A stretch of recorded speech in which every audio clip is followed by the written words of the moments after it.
Artinya ini pas nih, Persib Bandung kuat di counter, di fast break, di sepak bola reaktif gitu ya. Dan ini juga yang mungkin membuat mereka kalah di kandang menghadapi Persib Bandung. Nah, karena counter 2 kali itu kan. Iya.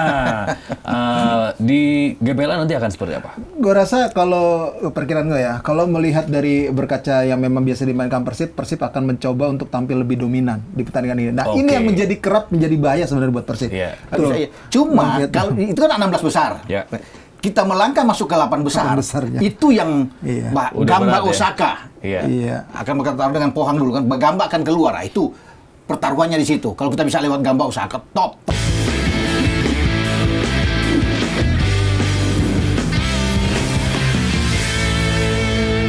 Selain juga Anzing, kemudian juga Joy Pelupesi.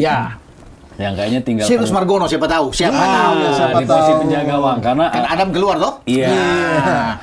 Adam Persbik ya, bukan Adam Alis. Bukan Adam Alis ya. Jangan Adam Alis dong. Dan bukan Adamnya Mas Adamnya Mbak Inul ya. Kiper gimana kiper nih? Sirus Margono seberapa besar peluangnya? Kalau agennya bilang ini Sirus ditawarin klub-klub yang bahkan dari 3 benua katanya. Ini masih aja penjajakan gitu. Namanya agent bisa aja ya? Jual obat kan bisa. Jual obat benar ya. Orang jualan obat nggak mungkin kan. Kalau itu kurang 3 benua, di 5 benua. 5 benua kalau jual saya agen bilang begitu salah bos. 5 bukan 3. Salah tanggung 5 benua. Iya. Dan kalau dia mau masuk tim nasional mesti Indonesia. Iya, mesti ke Indonesia sih. Indonesia lah. Mesti ke Indonesia. Walaupun sebenarnya kita pengen ngelihat dia tetap abroad ya. Tapi kan harus dapat menit bermain yang banyak juga gitu. Jadi bisa kelihatan gitu Sirus Margono ini. Seperti Martin Pass gitu ataupun Emil Audero itu kan udah level atas tuh. Kalau dia di kompetisinya masih di level-level yang mungkin agak setara dengan Indonesia walaupun di Eropa, ya mungkin agak berat juga nanti dilihat sama pelatih timnas kita. Mudah-mudahan ya gue sih berharap Sirus Margono segera mendapatkan kesempatan paling nggak seleksi dulu. Dipanggil dulu. Trial, ya? Karena ini pemain kiper memang potensial setahu gua. Memang potensial, tinggal bagaimana pelatih timnas ini memberikan kesempatan dia untuk bisa memberikan pembuktian dalam seleksi lah setidaknya. Nah, tinggal lagi balik ke karirnya dia. Tinggal pilihan dia mana yang sekarang menurut dia realistis untuk jenjang karirnya sekaligus ya inilah ya, Bos. Iya. Kan bisa di Persija juga, kan bisa di Dewa misalnya, Malut. Banyak kan yang duitnya nggak berseri itu kan. Bali United. Ya bukan cuma karena Persib juga kan. Itu. Jadi bisa datang. Betul. Jangan bermain di Liga Kosovo. Iya kan. Ya, mendingan di Indonesia daripada Kosovo kan. Di Indonesia bermain jauh lebih bagus. Betul. Peluang kesempatan dipanggil tim nasional itu terbuka. Apalagi kalau bermain akan masuk. Artinya kalaupun memang harus abroad, tapi liganya juga liga yang kompetitif gitu ya. Liga yang bagus ya. At least di atas liga kita gitu ya. Thailand lah misalnya. Ya, Thailand. Dan harus mendapatkan menit bermain yang cukup juga ya. Tapi kalau memang mentok, ya udahlah bisa gabung juga di Super League dengan tim manapun. Oke, ini juga laga yang cukup dekat dihadapi oleh Maung Bandung di ACL2. Ini juga laga penentuan ya. Persib lagi-lagi kita bilang bahwa sebetulnya butuh 1 poin aja untuk memastikan lolos ke fase knockout ya. Tapi tentu ini targetnya bisa kemenangan dan juga bisa menjadi puncak klasemen, artinya lolos sebagai juara grup ya. Lawan Bangkok United yang sudah dikalahkan di kandang mereka dengan skor 2-0. Kalau kita lihat Bangkok sudah memastikan aman, apakah mereka juga nggak akan terlalu fight, nggak akan terlalu habis-habisan menghadapi Persib Bandung? Iya, kalau tadi Ais juga bilang bahwa mereka akan habis-habisan demi uang, bisa juga untuk kalau menang. Tapi motivasinya tidak akan kuat, saya pikir ya, tidak akan berlebihan. Mereka sudah enjoy, karena mereka pikir kalah pun aman. Jadi buat apa memaksakan diri, kemudian ada beberapa pemain yang cedera atau terkena akumulasi. Akan merugikan mereka untuk bermain, karena mereka akan bermain lebih di bawah. Kita di atas. Ya, kalau lihat dari Bagan itu, mereka ada di bawah tuh. Itu bahaya juga tuh. Ya, kalau bisa melihat. Ya, jadi saya pikir ya kita akan menang lah. Maksudnya kita ini Persib lah. Bisa bicara dengan ini. Oh ya, karena untuk saat ini Persib adalah kita. Karena Persib mewakili Indonesia dong, di betul. level Asia. Betul. Jadi Persib nggak mungkin akan membiarkan, artinya untuk imbang. Menanglah. Kalau menang di Bangkok, bahkan dengan clean sheet, kenapa di GBLA kita nggak menang? Logikanya gitu ya. Dan belum, apalagi kalau lawan bermain, ya udahlah, kita main biasa-biasa aja. Lawan mungkin imbang aja udah cukup kan? Ya mungkin mereka bisa memaksakan imbang aja. Tapi kan Persib jangan terulang seperti ketika di Singapura kemarin. Bermain cukup imbang, sempat leading 2-1, dikejar 2-2, kalah 3-2. Artinya itu mungkin percaya diri terlalu berlebihan. Ya, itu pelajaran penting. Boyan Hodak pasti akan tahu itu.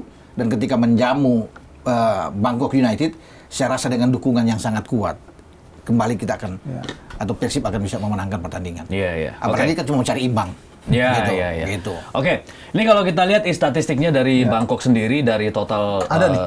Oh, enggak ada. Oh, enggak sih. Oh, belum dibikin. Mana? Kirain ada. Dari statistik ada nih. Oke, kita di Liga. Ada. Oh iya. Ini ada di sini. Ada dia. Ada gayanya ini. Ngerepotin nih kata-kata. Gantian dong. Gantian. Kadang-kadang gue disuruh bacain statistik, sekarang gue yang ngomong lu bikinin. Dikit aja. Ini gambaran umum aja. Di Liga itu, di domestik mereka ya, per pertandingan itu 1,8 gol per pertandingan ya. Tapi kalau kita lihat mereka itu minim dribbling sukses, artinya mengandalkan banget kolektivitas tim, ya kan? Terus juga cukup merata sih golnya, entah itu kaki kanan, kaki kiri ataupun juga bola-bola atas. Tapi mereka rentan banget kena counter. Artinya ini pas nih, Persib Bandung kuat di counter, di fast break, di sepak bola reaktif gitu ya. Dan ini juga yang mungkin membuat mereka kalah di kandang menghadapi Persib Bandung. Nah, karena counter 2 kali itu. Di GBLA nanti akan seperti apa? Gue rasa kalau perkiraan gue ya, kalau melihat dari berkaca yang memang biasa dimainkan Persib akan mencoba untuk tampil lebih dominan di pertandingan ini. Nah, ini yang menjadi bahaya sebenarnya buat Persib. Kita tahu beberapa kali Persib mencoba untuk tampil dominan, tapi justru kena dalam serangan balik lawan. Beberapa kali. Lawan Selangor beruntung, mereka cukup tampil dominan, tapi kena tuh dalam beberapa kali serangan balik dari Selangor. Nah, ini yang Persib harus mewaspadai. Lion City Sailor juga seperti itu. Persib mencoba mendominasi, memberikan tekanan, tapi Lion City Sailor melancarkan serangan balik yang sangat efektif. Ya, ini yang menjadi kadang menjadi bumerang kalau Persib mencoba untuk bermain dominan dari menit awal pertandingan. Makanya akan sangat menarik nanti bagaimana kedisiplinan para pemain ini untuk bisa tidak terkena serangan balik yang berbahaya dari Bangkok United di laga nanti. Oke. Boleh dominan, bisa juga dominan, tetapi langsung 2 gol duluan. Langsung 2 gol duluan. Babak pertama, misalnya sebelum 45 menit sudah leading 2-0. Baru nahan habis itu ya. Nahan aja. Jangan 1-0, Pak. Mesti rentan juga tuh. Kayak waktu lawan Lion City Sailor di Bandung kan. Itu kan sudah aman. Udah 1-0, tiba-tiba menit akhir. Lenatai ya. Lenatai. Pastinya ini sudah dipelajari ya, bagaimana match by match yang sudah dihadapi, baik itu dengan strategi counter ataupun juga dengan ball possession, karena tentu Boyan Hodak juga sudah mencatat semua itu, mulai dari pertandingan lawan Selangor, lawan Lion City yang bisa tampil dominan tapi misalnya justru malah kebobolan, dan juga laga-laga lainnya. Oke. Kita skenarionya gimana nih? Kalau misalnya menang lawan Bangkok berarti juara grup ya, dan lawan yang dihadapi ini kan cross grupnya ke grup yang 2 grup di atas gitu ya. Berarti ketemunya kemungkinan lawan Hanoi. Pasti itu. Sementara Bangkok ke bawah, yang saya bilang tadi kan, turun ke bawah. Chongan Hanoi itu Manopol King ya pelatihnya kalau nggak salah ya. Yang mantan pelatih timnas Thailand ya. Yang saya bilang tadi ada Nguyen Dimbah itu. Situ mereka ada di situ. Nah, peluangnya masih bisa sih kalau lawan Chongan ini. Iya, betul. Cuma kalau itu kan 16 besar. Kita melangkah masuk ke 8 besar. Itu yang Gamba Osaka akan bertarung dengan Pohang dulu kan. Gamba akan keluar. Itu pertaruhannya di situ. Kalau kita bisa lewat Gamba Osaka, top. Baru kita ketemu Cristiano Ronaldo ya. Nah, di bawah dulu. Kita kan karena Cristiano Ronaldo tuh Al Nassr di sebelah kan. Nanti final maksudnya, di final. Semifinal. Itu pun kalau Cristiano Ronaldo lolos ya ke final. Semifinal kita berharap kalau kita lewat nih. Semifinal skenarionya. Kita di semifinal ini. Bangkok United juga keluar dari bawah. Nah, kita ketemu Bangkok. Nah, kita ke final. Iya, benar. Iya kan? Karena ada Canburi di bawah. Ada Tampines Rovers itu di bawah, ya kan? Nah, kalau kita keluar ketemu Bangkok lagi, hajar Bangkok. Kita ketemu Ronaldo. Cakep tuh Bandung. Cakep itu kan? Cakep itu. Baru kita kayak tadi tuh. Gayanya. Masuk tuh barang. Ini kalau Bung Ropan ya, kalau Ronaldo mampir ke Bandung nih, bakal ngajak Ronaldo jalan-jalan kemana, Bung? Ini dia. Ini yang paling tahu.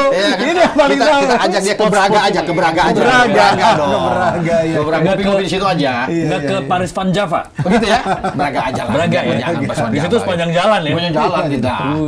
Favoritnya Bung Ropan ya sebelah mana? Kayaknya di ujung jalan sebelah kanan ya. Oh, tahu aja kok. Masuk barang itu. Habis dari situ nyebrangnya ke Bakso Ceker di Pengkolan. Bakso Ceker. 24 jam itu di otak semua. Iya, hafal itu. Terlalu sering di Bandung. Enggak, dulu saya di situ lama jadi cuanki, Pak. Cari uang jalan kaki. Bakso cuanki. Oke.